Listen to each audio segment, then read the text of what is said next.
Attila the Hun, leader of the barbarian hordes. Page 11.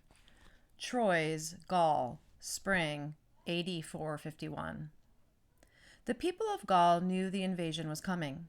Messengers from the east had brought the news to this huge area in Western Europe, but even to those expecting it, the army of Attila the Hun must have made a fearsome sight. 250,000 men had made their way up the Danube River from Pannonia in present-day Hungary. Most of them were bearded, rugged, and stout. Swords swung from their waists. Some carried bows and quivers of arrows slung across their backs. The foot soldiers walked next to wagons loaded with supplies. The cavalry rode horses with finely decorated saddles and harnesses. As Attila led his Hun army across the Rhine River into present-day France, he saw the imposing works of the greatest empire on earth. For 500 years, Gaul had been a province of the Roman Empire, and the Romans had left their mark there. Christian churches and cathedrals dominated many towns. A 100-foot-tall tower made of massive stone blocks guarded the city of Trier. A huge stone arch led the way into Rheims. Attila marched his men southwest, headed for a showdown with the mighty Roman army. When his men got hungry, they stopped to loot undefended towns for supplies. Most of the countryside was deserted, the Gauls having fled into the woods to escape the invading Huns. Those who chose to defend their homes often met a dreadful end. When the people of Metz refused to surrender to Attila, the Huns battered down the city's walls and slaughtered its inhabitants. With a week's march to go before the two armies met, Attila arrived at the town of Troyes. His men entered and began to search the wood and thatch homes for food. According to legend, a bishop named Lupus emerged from the cathedral to negotiate with Attila. Lupus introduced himself as a man of God. The Hun king supposedly replied, "I am Attila, the scourge of God." Lupus is said to have saved the town by offering himself to Attila as a hostage and guide. Attila left Troyes, and moved on to battle the Roman army over the future of Western Europe. The encounter, or at least the story that emerged from it, gave Attila a name that stuck with him for centuries. The Hun king spent most of his life at war. His expert archers thundered through the countryside on horseback, spreading terror wherever they rode. His Christian victims saw the pagan Attila as a dark force of nature, like a disease or a terrible storm. They found only one explanation for the suffering he caused. Attila must have been a punishment sent by God. Part 1. Rise of a Barbarian. Page 16. Chapter 1. Prince of the Huns. Attila is taught the ways of his people. Attila was born around the year 400. He belonged to a fierce group of nomads known as the Huns, who had battled their way from Asia into Europe a generation earlier.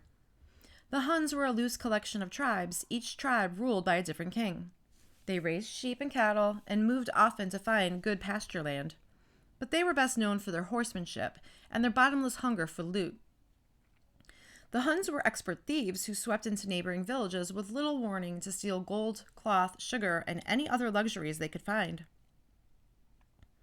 The Huns used surprise and speed to overwhelm their victims. A typical Hun warrior could shoot at least 5 arrows a minute from horseback. Hun horsemen galloped into villages, filling opposing fighters full of arrows, and then rode away without a scratch. In close fighting, the Huns used lassos to snare their enemies and drag them screaming to their deaths. A Catholic monk named Jerome described a terrifying Hun raid that took place just before Attila was born. They filled the whole earth with slaughter and panic as they flitted hither and thither on their swift horses. They were at hand everywhere before they were expected. By their speed, they outstripped rumor, and they took pity neither upon religion, nor rank, nor age, nor wailing child. After battle, a Hun king paid his warriors in loot to ensure their loyalty. The more booty a king provided, the more powerful he became. Attila grew up in a family of powerful kings. His father, Munzuk, ruled a tribe of Huns. Munzuk died when Attila was young, perhaps in a bloody raid to gather loot for his followers. Attila and his brother Bleda were probably raised by their uncles King Akhtar and King Ruga. These two men rose through the ranks of kings to rule a great number of Hun warriors, and they expanded their power while Attila was growing up. They showed Attila what it took to gain and hold power among the Huns. Like most Hun boys, Attila was very young when he began his training in the arts of war. He probably spent much of his childhood in the saddle. He'd ride for hours each day until he could stand in the stirrups or hang off the side of his horse while riding at top speed. He'd practice shooting arrows from his bow until his fingers were covered with deep calluses. Hun archers fired with accuracy from 100 yards or more. Attila would have learned to hit targets in all directions while riding at a full gallop. In years past, when they roamed the plains of Central Asia, Hun warriors used their skills to raid small villages and towns. By the time Attila came of age, a more formidable target was within reach. From their home on the Danube River, the Huns stood just on the border of the Roman Empire. The empire's mightiest cities, Constantinople and Rome, boasted the richest populations on earth. What a prize they would be for a young, ambitious warrior with a gift of leadership. Page 21. Barbarians invade Rome. When Attila was a boy, the Roman Empire dominated the known world, but the ancient, massive empire was coming apart at the seams. For 8 centuries, Rome's legions of highly trained soldiers had conquered lands from Britain to the Middle East. At its peak, the empire covered nearly 2 million square miles. The Roman legions' military victories had brought great riches to Rome. East and West Roman empires. But for decades, the huge empire had been racked by civil wars, and by 395, the Romans had officially split their lands into western and eastern halves. The West Empire had its capital in Ravenna, although Rome remained its center of wealth and culture. The East Roman Empire was ruled from Constantinople, present-day Istanbul. As the Huns pushed into Europe from Asia, they put even more strain on the crumbling Roman world. They also displaced tribes living on the outskirts of the East Roman Empire, the Ostrogoths, the Alans, the Visigoths, and the Tafali. To escape the Huns, these tribes forced their way into Roman territory. The Romans generally hated these refugees, whom they called barbarians. The outsiders were said to be dirty, cruel, and uneducated. For these and other reasons, most Romans dismissed barbarians as inferior human beings. Romans generally thought barbarians were good enough to be slaves, soldiers, or even government officials, but they could never be the equal of a true Roman. But the barbarians were there to stay. Many tribes set up their own homelands within the empire. The Roman army recruited tribesmen to fill its ranks. Eventually, most Roman generals came from barbarian roots. To Attila and the Huns, the advance of the barbarian tribes signaled an opportunity. For centuries, the Romans had been untouchable. Was it possible that the Huns could bring them to their knees? Page 24, Chapter 2, Held Hostage. Barbarians challenge Rome's supremacy, and young Attila becomes a hostage in Rome. When Attila was still a young boy, the Huns and the other barbarian tribes began to challenge the two parts of the Roman Empire, the East Roman Empire and the West Roman Empire. In 408, a Hun king named Uldin sent his men thundering across the frozen Danube River into Thrace, a province in the East Roman Empire. Hoping to avoid a costly war, the Eastern Romans offered Uldin a bribe to call off the attack. Uldin held out for a larger bribe, but he was betrayed by his own generals. They cut a separate deal with the Romans and withdrew across the Danube. Then the Romans wiped out what was left of Uldin's army. Just 2 years later, in the Western Roman Empire, a tribe of barbarians called the Visigoths fought their way into Rome itself. They decided to teach the city leaders a lesson and strip the city of gold, statues, silks, and other valuables. It was the first time in almost 800 years that Rome had been sacked. The West Roman Empire survived, but the defeat was a terrible shock to the Romans. In the East Roman Empire, Emperor Theodosius II, his advisors agreed to send a pile of gold each year to the Huns to get them to stay on their side of the Danube. West Romans were forced to negotiate with the Huns as well. They made one treaty that would change Attila's life. It called for Attila to be a hostage in the West Roman Empire. At that time, it was common for warring parties to guarantee a treaty by exchanging young men as hostages. These hostages were generally treated well, but if either side broke the treaty, the young men could lose their lives.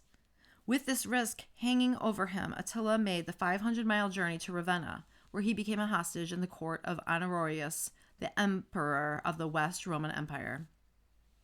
The Romans enjoyed playing host to barbarian princes like Attila. In most cases, the young men became used to the Roman lifestyle, with its baths, silks, and fine wine. Sometimes they converted to Christianity. Most of them became thoroughly Romanized. Attila, however, stubbornly remained a Hun.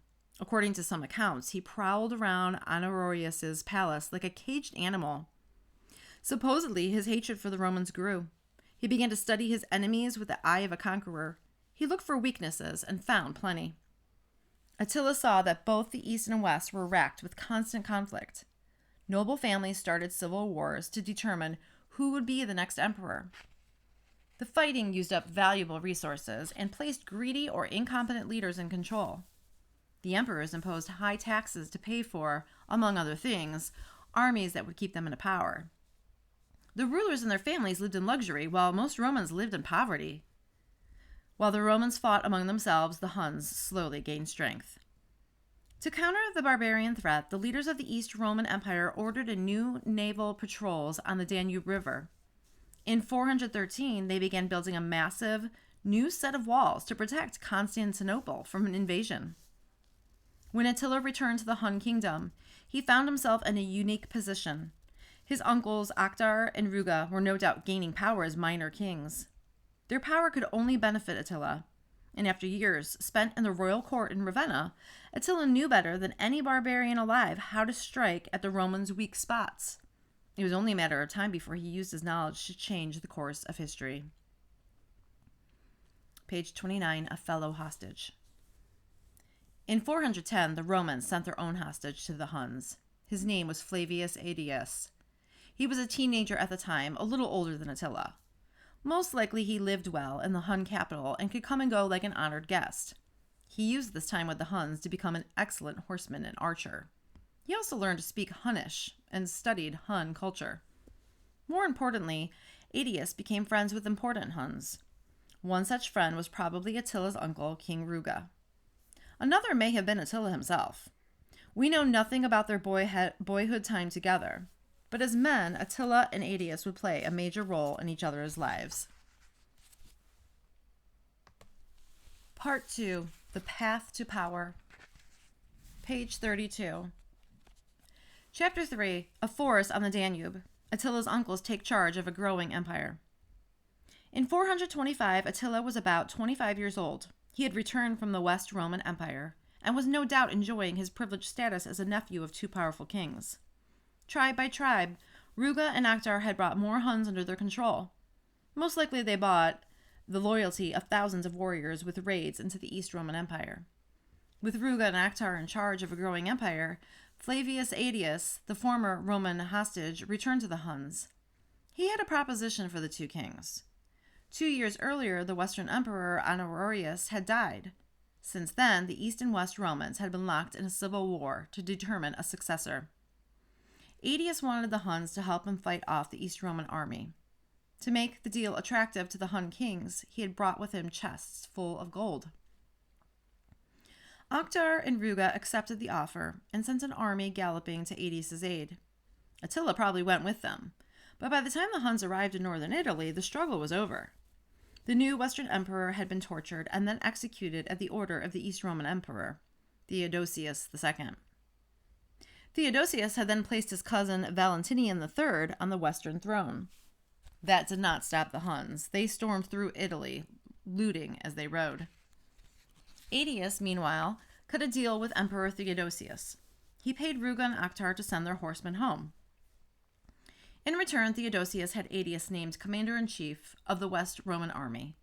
All things settled down in Italy. Aetius went north to Gaul to battle barbarians on the border. Ruga and Aktar returned home with more wealth and power than before. With Aetius' approval, they took lands in Pannonia a Roman province on the southwest bank of the Danube River. Backed by the Romans, Ruga and Aktar gained more and more power over the lesser Hun kings. In 432, Ruga and Aktar tried to extend their empire even further. They took on a neighboring people called the Burgundians, but in the thick forests near the Rhine River, the Huns suffered an embarrassing defeat. They lost 10,000 men in battle, including their co-ruler Aktar. Ruga now ruled the Huns alone. Ruga proved to be a clever and ruthless king. In 433, he strengthened his alliance with the West Romans by helping Aetius win another civil war. He also launched raids against Theodosius in the east. By 434, he had harassed the East Romans into a deal that set a pattern for relationships between the Huns and the East Roman Empire. In exchange for peace, Theodosius agreed to send the Hun king a payment of 350 pounds of gold each year. Then, at the peak of his power, Ruga died. The only record of his death is a Christian account claiming that he was struck with a thunderbolt sent by God. Attila probably went into mourning for his uncle. In keeping with Hun tradition, he cut off locks of his hair. He sliced his face with a knife, leaving ugly scars in his skin. Perhaps he knew that the scars would serve him well in the future. He'd do anything to strike fear into the hearts of his enemies.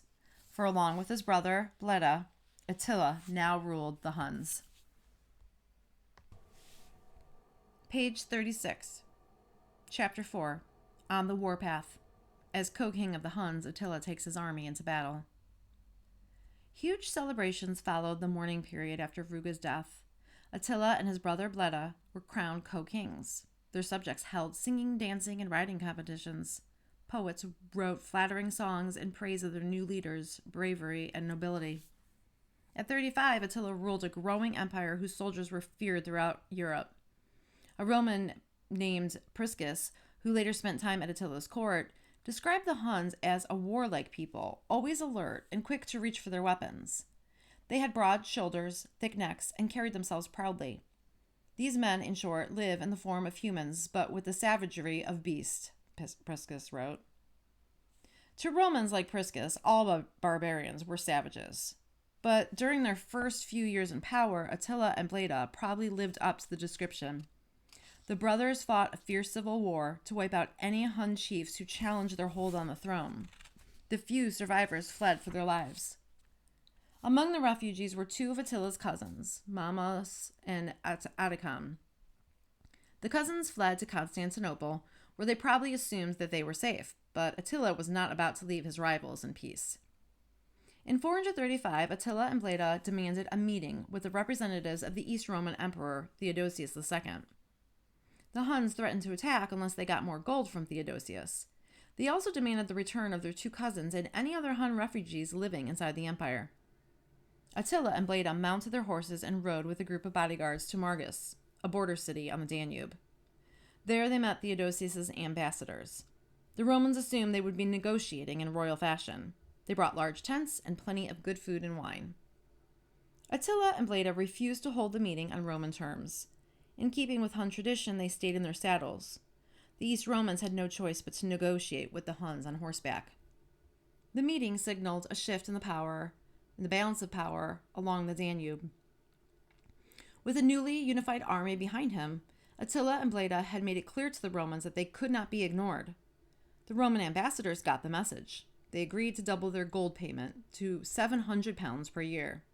The Romans also agreed to hand over any Hun fugitives that they could find. Attila had a grim welcome waiting for his two cousins. The Hun king had Mamas and Atticam impaled on sharpened wooden poles. His guards struck the poles upright in the ground where the prisoners spent hours in agony before they died. Attila and Bleda then turned their attention to their old friend Aetius. For more than a decade, Aetius had been battling the Burgundians, who had been carving out their own kingdom in a rich area in southeastern Gaul. Around 437, with help from Attila, Aetius launched an attack on the upstart nation. He killed thousands of Burgundians and drove the rest into a quiet existence in the Rocky Mountains called the Alps. There would be no peace and quiet for the king of the Huns, however. Just a few years after the campaign against the Burgundians, Attila's truce with the East Roman Empire began to break down. Emperor Theodosius fell behind on the payments his ambassadors had agreed to in Margus. Attila could not let the slight go unpunished. To keep his people happy and loyal, he needed a constant supply of loot. One winter's day, around 440, Roman merchants were gathered at a trade fair in Constantia, an East Roman fortress near the Danube River. Hun fighters disguised as traders were scattered throughout the crowd. Suddenly, the Huns turned on the East Romans, stabbing the unsuspecting merchants and slitting their throats. Roman soldiers caught off guard were also butchered. Theodosius protested, but the Huns insisted that they had been provoked. According to Attila, a Christian bishop from Margus had been sneaking across the Danube to rob the graves of Hun kings. Attila demanded that the thief be turned over to the Huns. The bishop decided to save his own skin. He made a deal with the Huns and secretly arranged for the gates of Margus to be thrown open. Bloodthirsty attackers poured in. Their rampage was so complete that the town was never rebuilt. After the sack of Margus, Attila decided to press his advantage. Emperor Theodosius had sent thousands of troops to help the West Romans in North Africa, where the Vandals had invaded. With these East Roman troops out of the way, the Huns had a clear path 500 miles down the Danube River, all the way to Constantinople. In 441, Attila led his army southeast along the Danube. They seized at least 2 more cities, but by this time Theodosius had called his army back from North Africa. He ordered that new coins be made to pay for the war against the Huns. Attila's assault stalled. Perhaps he decided that an attack on Constantinople would prove too costly. Perhaps he negotiated a share of Theodosius's new coins for himself. Whatever his reason, Attila retreated to his side of the river, and he waited to fight another day. Page 43. Who were the Vandals? The Huns struck fear into the hearts of the Romans, but their fellow barbarians, the Vandals, did so much damage to the empire that their name came to mean senseless destruction. The Vandals originally lived in what is now Germany. They were neighbors of the Visigoths and the Ostrogoths. Around the year 406, the Huns pushed them west into Gaul. The Vandals terrorized local tribes there before moving south into Iberia, modern-day Spain. The Vandals then crossed the Straits of Gibraltar into North Africa in 429. During the next decade, they swept through the richest province in the West Roman Empire. The invasion created such disaster for the Romans that East and West banded together in an effort to fight off the Vandals. The last Vandals were finally killed or enslaved by the East Romans in 534.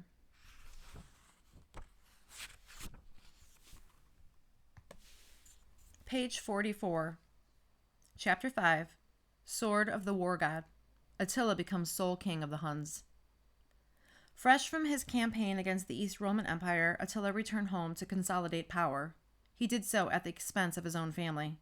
In 444, Attila murdered Bleda, his brother and fellow ruler. The coup probably took place without a bloody civil war. Attila would have left the bodies of Bleda's family and supporters hanging where they had been impaled as a warning to any potential opponents. Yet Attila did show some mercy. Bleda had several wives, and the most important one was allowed to live. Attila now stood alone as king of the Huns. Around this time, a legend emerged to convince the subjects that their leader had no equal. The story passed by word of mouth from village to village. It was said that a herdsman had been out in the fields and had seen a cow limping on a bloody foot. He followed the trail of blood and found a sword sticking out of the ground. The herdsman took the sword to Attila. The king took one look at it and announced that the lowly herdsman had found a long-lost treasure, the sword of the Hun war god. Whoever carried it had the power to win any war, defeat any foe. Attila rejoiced that it had been given to him. Then he made sure that the story spread quickly among the Huns. Many rulers of the time claimed to be favored by the gods, but Attila acted like a man who truly had divine support. According to Priscus, the Roman historian, Attila was haughty in the way he carried himself. He cast his eyes about him on all sides so that the proud man's power was to be seen in the very movements of his body. Attila naturally liked to hear people praise him. At least 2 court poets wrote songs celebrating his courage and leadership. The poets sang their songs at festivals and other important events.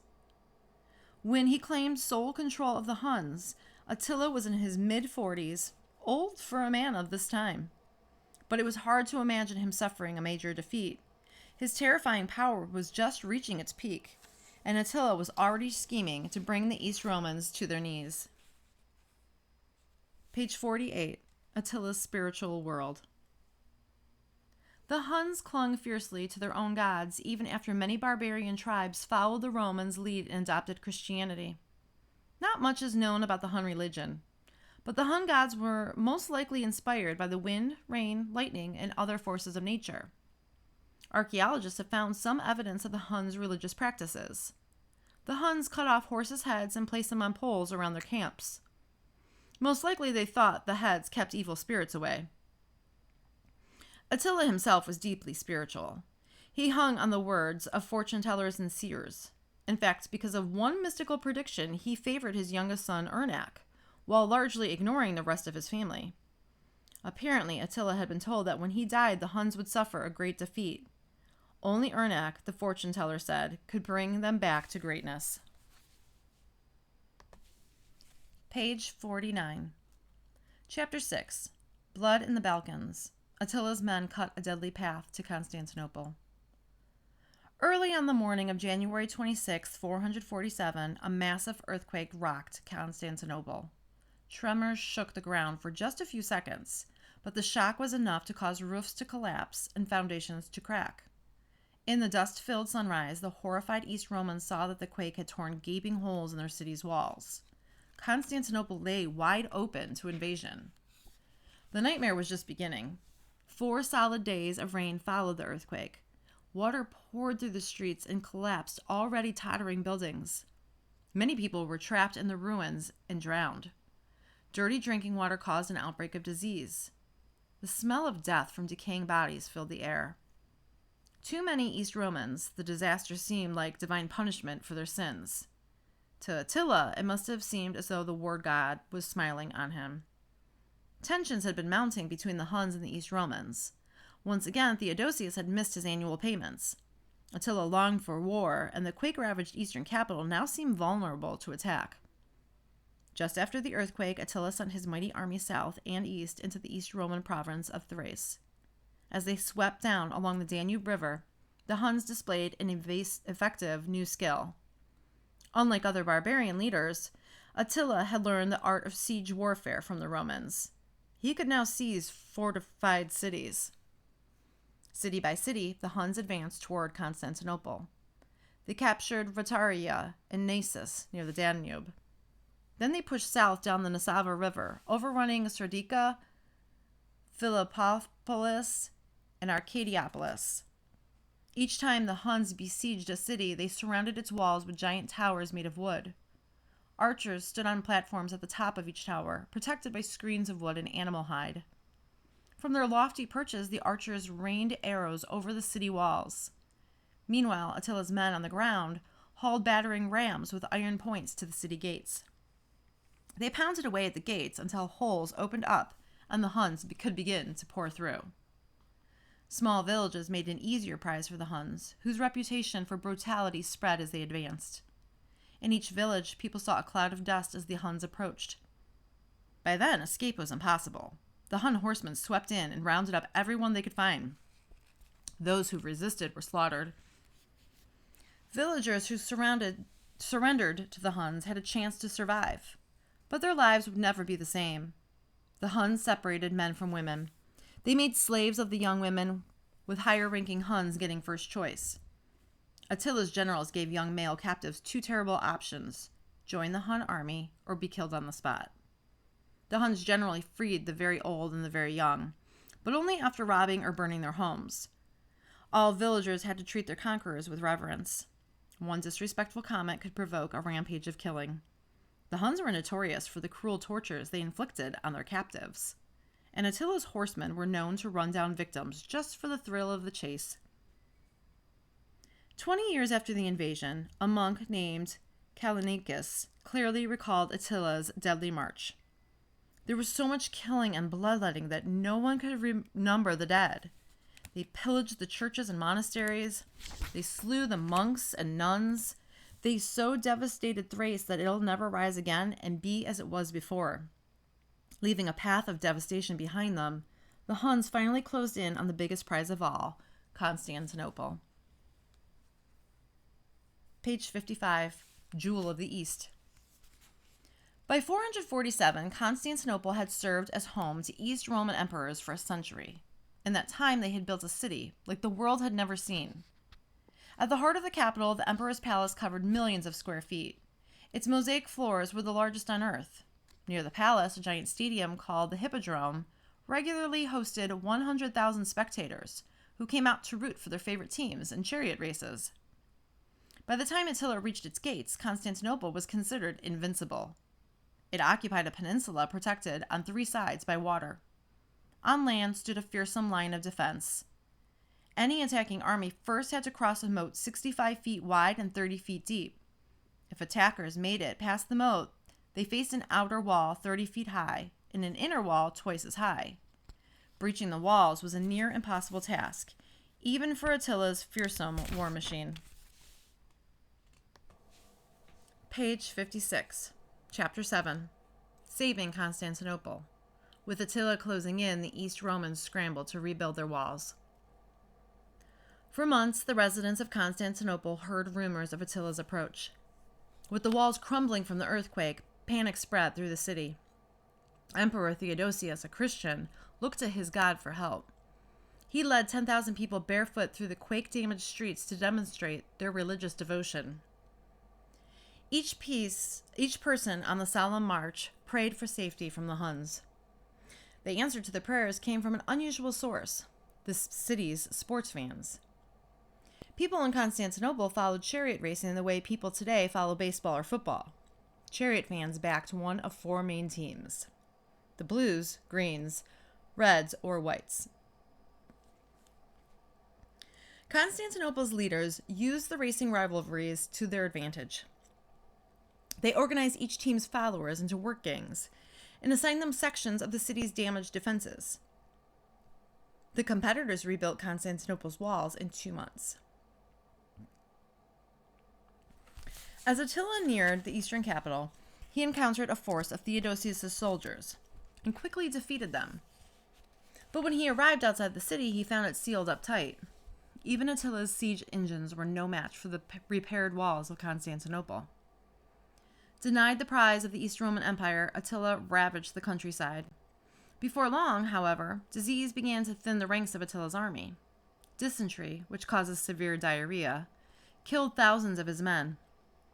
He who was skilled in shooting with the bow, sickness of the bowels overthrew him, one Roman writer gloated. The riders of the steed slumbered and slept, and the cruel army was silenced. Both sides realized that they had reached a stalemate. Attila could not get his hands on Theodosius, and Theodosius could not drive off Attila. The two rulers agreed to a peace, but the terms fell heavily in Attila's favor. Theodosius agreed once more to hand over any Huns who had taken refuge in the east. Some refugees asked their Roman comrades to kill them rather than be turned over to Attila. Theodosius also agreed to triple Attila's annual payments. The East Romans had now come up with 2,100 pounds of gold each year. It was a huge sum, and quite a few wealthy Romans would have to sell their jewelry and family valuables to help meet Attila's price. Attila also demanded and received a piece of East Roman territory. The Romans agreed to evacuate the rest of the Roman province of Pannonia. This zone would separate the Hun homeland from the East Roman Empire. Strangers rarely penetrated Attila's homeland on the Danube River, but one expedition was about to make its way to the Hun king's doorstep with a secret and deadly mission. Page 60, Chapter 8, In Attila's Court, outsiders visit the Hun homeland with mysterious intent. In 449, a group of diplomats set out from Constantinople, bound for the Hun capital. The group included a few Hun envoys returning from a meeting with Theodosius. Joining them were several East Romans with orders to speak with Attila. Among the Romans was the writer Priscus. His record of the trip would become the only eyewitness account of the Hun leader's life and habits. The journey to the Hun capital gave the East Romans a chilling look at Attila's military achievements. The trip took them through Thrace, which the Hun army had overrun 2 years before. Signs of the devastation were everywhere. In the city of Naissus, for instance, bones from the slaughter still littered the riverbank. Unknown to Priscus, two of his traveling companions harbored secret plans to avenge the destruction of Thrace. Theodosius' chief advisor had bribed a tribal ruler named Attila, an ally of the Huns, to assassinate Attila. Attila had agreed to conspire with an East Roman translator named Vigilus. The small group of diplomats arrived at Attila's home in the summer of 449. The Hun capital seemed like a tiny village next to Constantinople. To Priscus, it looked like a collection of huts strung together by a few dirt roads. Attila's home naturally stood out from the rest. It was made of wood and surrounded by a tall wooden fence. All the boards had been highly polished. Attila returned from the trip just as the diplomats arrived, and Priscus witnessed his reception. Rows of beautiful young women marched in front of Attila as he rode into town. They waved white linen banners above their heads and sang songs praising their king. The Romans began their meetings with Attila, and Priscus noticed immediately that most of the king's close advisors came from outside the Hun tribe. These foreign advisors knew the outside world. They spoke and wrote both Latin and Greek, the languages of the Romans. Their skills helped Attila understand and communicate with his enemies. But Attila may have had another reason to surround himself with foreigners. He had killed many Huns in his rise to power. With so many enemies among his own people, it might have been hard to find advisors he could trust. Following Hun tradition, Attila had a large number of wives. Priscus visited the home of his chief wife, Kraka. She and Attila had 3 sons. The oldest, Elak, was the king's heir. Like a good diplomat, Priscus brought valuable presents to Kraka. Her house, he reported, was beautifully decorated. "I came upon her lying in a soft spread," he wrote. "The floor was covered with mats of felted wool. A number of servants were waiting on her in a circle, and the maidservants sitting on the floor in front of her were embroidering fine linens to be placed as ornaments over their barbarian clothes." Attila's own house was even more luxurious. His bedroom was so large that it doubled as a banquet hall. But for a man who considered himself a mighty conqueror, his personal habits remained modest. At a dinner Priscus had attended, the guests ate from silver plates, while Attila preferred a simple wood platter. He showed himself temperate in all other ways, too, Priscus noted. His dress was plain, having care for nothing other than to be clean, nor was the sword by his side, nor the clasps of his barbarian boots, nor the bridle of his horse, like those of other Huns, adorned with gold or gems or anything of high price. As the Huns celebrated Attila's return, the Romans' assassination plot quickly unraveled. Attila decided he could not go through with the plan. He told Attila everything, leaving himself to the Hun king's mercy. Attila could have had everyone, including the innocent Priscus, put to death. Instead, he played dumb for 6 weeks. He waited until he had enough proof of the translator Vigilus's guilt. Then he detained only Vigilus and let the others go. Rather than kill the would-be assassin, Attila decided to embarrass Theodosius. He held Vigilus as a hostage and sent 2 Huns back to Constantinople to deliver a message. The Hun messengers appeared before the emperor, and one of the Huns spoke Attila's words. Theodosius, according to the Hun king, was like a miserable house slave trying to kill his master. Who now, Attila wanted to know, is the barbarian, and who the more civilized? Attila demanded another large payment from Theodosius, who gave in yet again. Stand aside for now. Attila showed no desire to seek revenge against his old rival. But it would not be long before the Hun war machine had a new target.